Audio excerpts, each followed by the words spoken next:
Well, the best player I've played against has to be Michael Jordan, just because of the expectation.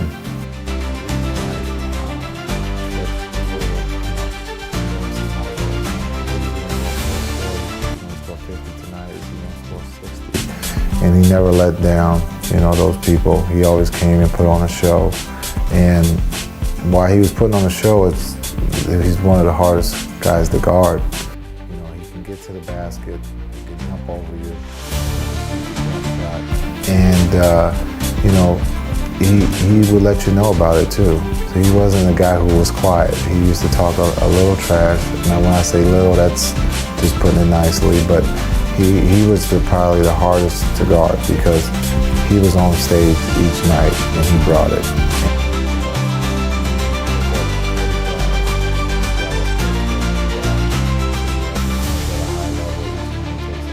He's a guy that is hard to guard. And for me, it's always, those two are probably, the guys that I've seen the most or guarded the most. But the little guys, the guys who are super fast, those are the ones. Jason Kidd has over 12,000 career assists, more than anyone in NBA history, not named John Stockton. And with 9 all-defensive selections, Kidd's one of the best defensive guards ever. Wherever he played, Jason immediately brought a winning culture and championship aspirations. However, Kidd only averaged over 17 points per game once in his career. They used to call him Ace because he had no chance. So, how good was Jason Kidd actually?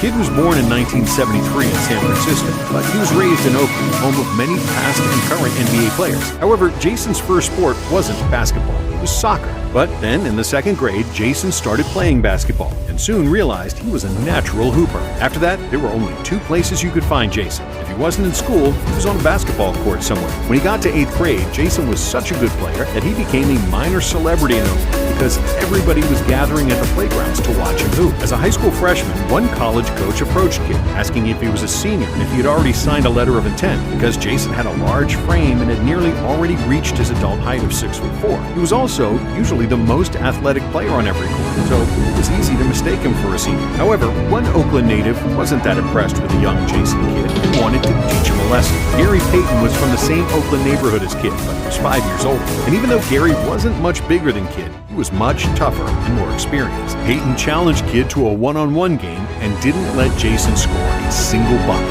On top of beating him, Gary destroyed him with trash talk. Jason grew up just playing on the basketball courts, but he didn't know nothing about going to playgrounds, where a lot of guys are going to trash talk to him, challenge his manhood, and things like that. And after such a demoralizing beatdown, Kidd wanted to quit basketball. Oh, there were tears. My parents would ask me what's wrong. I would be like, I think I should pick a different sport because I'm not very good at it. He wouldn't let me score after he told me that he wouldn't let me score. However, Jason's love for basketball was too strong, and he wanted to get better. Payton soon became his mentor, and the 2 Oakland point guards developed a special bond, and Gary's lessons proved to fuel Kidd's success. Jason led St. Joseph High School to a 122-14 record and 2 consecutive state championships. As a senior, he won the Naismith Award as the nation's top high school player, after averaging 25 points, 10 assists, 7 rebounds, and 7 steals per game. During his high school years, Kidd became LeBron James a decade before LeBron James, with a feature in Sports Illustrated as one of the nation's most highly recruited players. Kidd's popularity forced his school to often move their games to the Oracle Arena to accommodate crowds of over 10,000 people who wanted to see Jason in action. And just like LeBron, Kidd was one of the few high school players to play before a nationally televised audience. But despite being wanted by all the major universities, Kidd chose to attend the nearby University of California, Berkeley, a school that was coming off a 10-18 season and had not won a conference title since 1960. But Kidd's arrival immediately turned things around for the Bears. Jason averaged 13 points, 8 assists, and nearly 4 steals per game, which secured him the National Freshman of the Year award. He led California to a 21-9 record and a berth to the NCAA tournament, which was only the 2nd time in 30 years Cal qualified for March Madness. Maybe the Cal game. How good is Jason Kidd? The Bears won their first 2 games of the tournament thanks to Kidd's 2 game-winning shots against LSU and Duke, eventually losing to Kansas in the Sweet 16. As a sophomore, Jason improved his averages to 16 points, 9 assists, and 3 steals per game, leading Cal back to the NCAA tournament. He became the first sophomore in the history of the Pac-10 to be named Conference Player of the Year, breaking Kevin Johnson's school records for assists and steals, a feat Kidd accomplished in just 2 seasons compared to Johnson's 4. After dominating for 2 years, it made no sense for Kidd to continue his college career, and he declared for the 1994 NBA Draft. With the second pick, the Dallas Mavericks select Jason Kidd. And just like he did in college, Jason's arrival immediately resulted in more wins for the Mavs. After winning just 11 games in 1993 and 13 games in 94, with Kidd on board, the Mavs won 36 games in 95, narrowly missing out on the playoffs. Kidd averaged 12 points, 5 rebounds, 8 assists, and 2 steals per game, securing him the Rookie of the Year award, which he shared with Grant Hill, the only time in history the NBA had co-Rookies of the Year. And because his impact on the horrible Mavs team was so evident, Kidd even received votes for MVP. As a sophomore, Kidd improved his averages to 16 points, 10 assists, and over 2 steals per game, which secured him his first All-Star selection. However, despite Kidd establishing himself as one of the premier point guards in the NBA, the Mavs regressed, winning just 24 games in 1996. It was mainly because the Mavericks were a young team, led by the 3 J's, Jamal Mashburn, Jim Jackson, and Jason Kidd, who were all young guys wanting to go out and party rather than watch game film. But a lot of it came down to Kidd, who wasn't yet accustomed to the NBA game. His biggest problem was that he wasn't a good shooter, for which he earned the nickname Jason Kidd, since there was no J in his game. However, another big issue for Kidd was that he played too fast. Looking back, my mistake was that I only had one gear, the fastest gear. Coming into the league, I knew I had 2 strengths. I could post guys up, and I was fast. Why would I want to take away one of my advantages? As a young player, you think you can take them all. 3 guys in front of me, I can take them all. Fast break after fast break, I would beat my own guys down the court. My teammates would always be behind me trying to catch up. But in his 3rd season, Kidd learned to slow down and let the play develop. Just like that, it opened up passing lanes and his options multiplied. He wasn't forcing up shots anymore. And as a result, Kidd's shooting percentages started to improve, and he finally got over 40% from the field and a respectable 37% from 3, which was a big improvement from his first 2 seasons. But due to locker room disagreements, which famously involved the singer Tony Braxton, the Mavericks decided to trade Kidd to Phoenix at the midpoint of the 1997 season. Mentally, I feel great, and I think that's what I'm going to walk away with this trade, is that mentally I am a new person. There was so much mentally going on in Dallas that I just wasn't playing the same. And after Kidd's departure from the Mavs, they wouldn't make the playoffs again until 2001. But the Suns were revitalized by his arrival, making the playoffs in each of his 5 seasons with the franchise. During this time, Kidd further established himself as an elite defender, making 3 all-defensive teams, as well as leading the league in assists 3 times in a row from 1999 to 2001. However, despite making the playoffs in each season, the Suns only won 1 playoff series in 2000, after which they quickly lost to the Lakers. In the summer of 2000, Jason joined Team USA for the Sydney Olympics, helping the Stars and Stripes win a gold medal and leading the team in assists and steals. But after a tumultuous 2001 NBA season that was marked by charges of domestic abuse by Kidd's wife, the Suns decided to part ways with their star point guard. In the 2001 offseason, Jason went to the New Jersey Nets for Stephon Marbury in what was considered a win-win trade, because Marbury was an all-star who averaged 24 points per game. However, some people, like Kobe Bryant, were convinced that the Suns made a big mistake. What in the world is Phoenix doing? Shortly after joining the Nets, Jason made a bold prediction. New Jersey,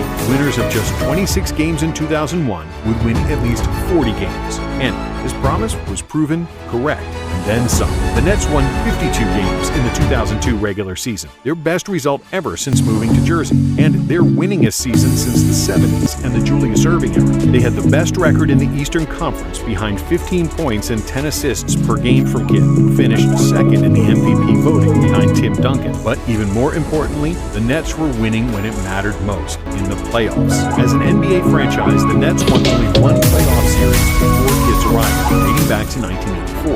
And in the 2002 season, they first defeated the Pacers, then the Hornets, and in the Eastern Conference Finals, they faced the Celtics with prime Paul Pierce and Antoine Walker. And despite having an inexperienced team behind Kidd, with the rookie Richard Jefferson and sophomore Kenyon Martin, New Jersey defeated the Celtics in 6 games. The New Jersey Nets are in the NBA Finals. in a series where Kidd averaged a triple-double, 17 points, 11 rebounds, and 10 assists per game. However, in the finals, they faced prime Kobe and Shaq, who were simply too much to handle for anybody on the Nets team. O'Neal averaged 36 and 12 in the series, and one of the most iconic photos in NBA history was made during the finals.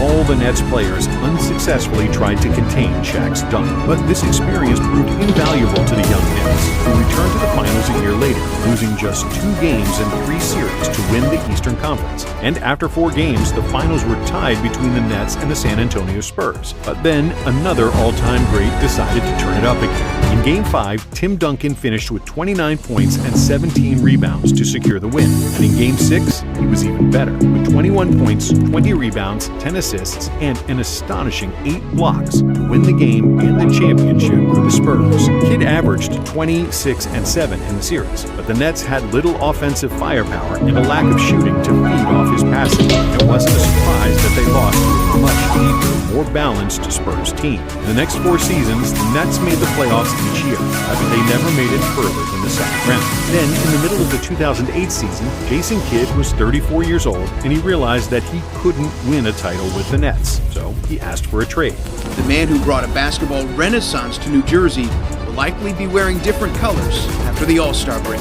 The Nets traded him to Dallas, where Kidd joined Dirk Nowitzki, another legend in search of his first championship. When he got to Dallas, Kidd realized that he'd lost a step and couldn't rely on his speed to beat opponents, who were often sagging off him when he had the ball. So, Kidd began working with a shooting coach to try to improve his three-point shot, keep defenses honest, and expand his offensive repertoire. In his first 13 seasons in the league, Kidd shot 34% for 3, which wasn't terrible, but it wasn't great. But in his first half-season back in Dallas, Jason shot 46% from deep. He made 40% of his trays the following year, and then a career-high 42% in 2010. But even though Dallas had a talented team that always won 50-plus games in the regular season, something always went wrong in the playoffs.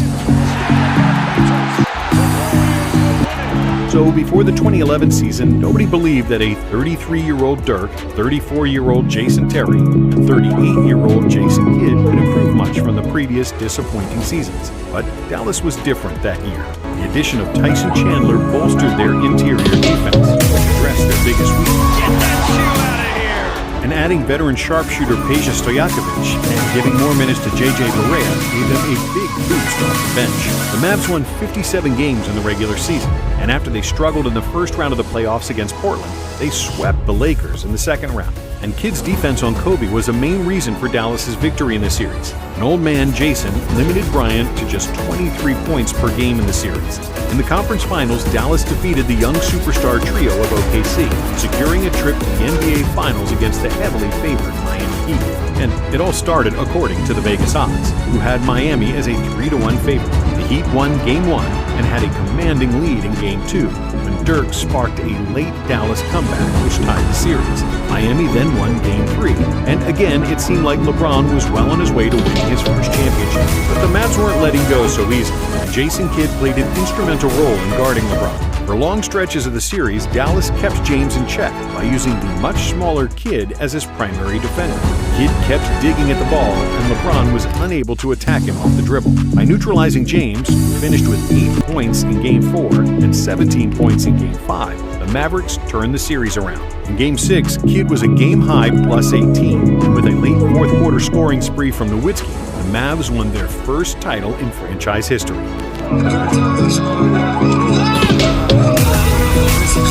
And while Dirk collected the majority of the praise, and deservedly so, Kidd's impact on this series was enormous. He was a series-high plus 42 across 6 games, and his defense on James and timely three-pointers gave Dallas a much-needed boost in pivotal moments. Jason Kidd's DNA is all over this thing, Coach Carlisle said after winning the title. You don't see some of the gaudy statistics in terms of points scored or things like that, but the way he has facilitated our team on the court with his leadership ability, his knowledge of our team, the example he sets by playing with a certain level of intensity and being cool under pressure, he is one of the all-time greats. For Jason Kidd, this moment completely validates his career as being one of those superstars. Jason stayed in Dallas for one more season, after which he decided to join the Knicks for one last hurrah.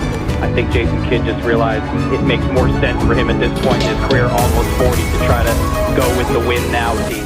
And even at the age of 40, Kidd had once again done what he did all his career, bringing up championship pedigree and a winning mentality to the team. In Jason's lone year with the Knicks, he helped the franchise win 50 games for the first time since the 2000 season and secure their first division title since 1994. And just like Coach Carlisle, the Knicks coach Mike Woodson echoed the same sentiment about Kidd and his play. Veteran leadership on and off the court was a huge factor for our team that recorded 54 victories. Jason provided an incredible voice inside our locker room, and I considered it an honor to say I coached him. After the 2013 season, 19 seasons and 1,549 games in the NBA, Jason Kidd finally decided to hang up his sneakers. He ended his career 6th all-time in regular season games played, 2nd all-time in assists and steals, and 3rd all-time in three-pointers made with 1,988. Only Kobe Bryant made more all-defensive teams as a guard, and because of his two-way impact, Kidd is one of the top 10 point guards of all time. Jason Kidd was basically a coach on the court, so it's no surprise that after his playing career, he's become an elite head coach, leading the Mavericks back to the finals for the first time since 2011, and he played on the team. Thanks for watching.